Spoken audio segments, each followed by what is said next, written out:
Hi, I'm Colin, and this is Spaceflight Made Simple. So today we're going to talk about another mission that's coming up right around the corner, and that is the ESA Solar Orbiter. Now, the ESA Solar Orbiter is launching at the beginning of next month, and I'll give a specific date at the end of this video, as well as a few places to go to watch it.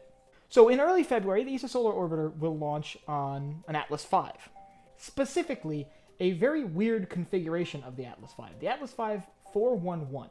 Now, I'll do some videos later on about the specifics of the Atlas V, but to make things simple, 4 in 411 is the 4-meter fairing, so it's the smaller fairing for the Atlas V.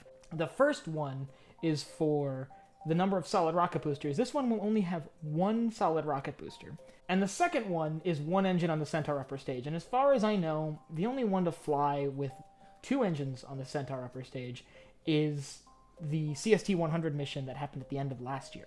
The Atlas V will launch from Space Launch Complex 41 at the Cape Canaveral Air Force Station in Florida. Shortly after liftoff, the solid rocket boosters will separate. The solid rocket booster will separate, just one. After the booster separation, the core stage will continue until the core stage, or first stage of the rocket, burns out and is separated. The Centaur upper stage will carry the payload the rest of the way into orbit. And sometime after core stage separation, probably shortly after core stage separation, the fairings protecting the spacecraft will also be jettisoned. And once again, I'll do a video sometime down the line that will cover the specifics of an Atlas V launch. But what is ESA Solar Orbiter? First things first, let's talk about the first part of that name, which is ESA, which stands for European Space Agency. Now, I'm not going to go over the vast history of the European Space Agency. It's very impressive, and I might have a whole separate video on that in the works down the line. But basically, it's the combined space agencies from around Europe. They are the agency that's funding and developing the spacecraft. They're the owners of the spacecraft, and it's their mission. So it will be put into a heliocentric orbit, which means it's orbiting the sun, not the Earth, and it will be highly eccentric. So one end of the orbit will be far out from the sun, while the other end will be very close. So roughly every 5 months, the spacecraft can do a very close pass of the sun. During those close passes, it'll be able to study a lot of different things in direct relation to the sun. Things like solar wind and solar flares. Why is understanding these things important? Well, solar flares can do a lot of damage to the Earth.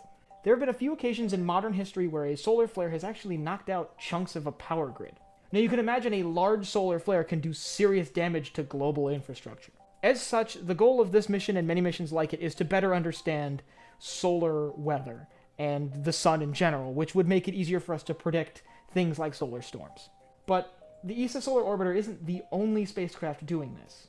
A few years back, NASA launched a spacecraft called the Parker Solar Probe, which is flying a very similar mission to conduct very similar science.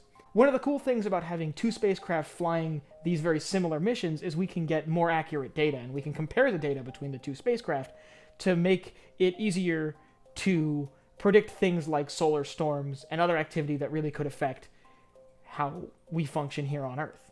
Now, right now, the launch is scheduled for February 7th at 11:15 p.m. Eastern Time, which is 10:15 Central Time.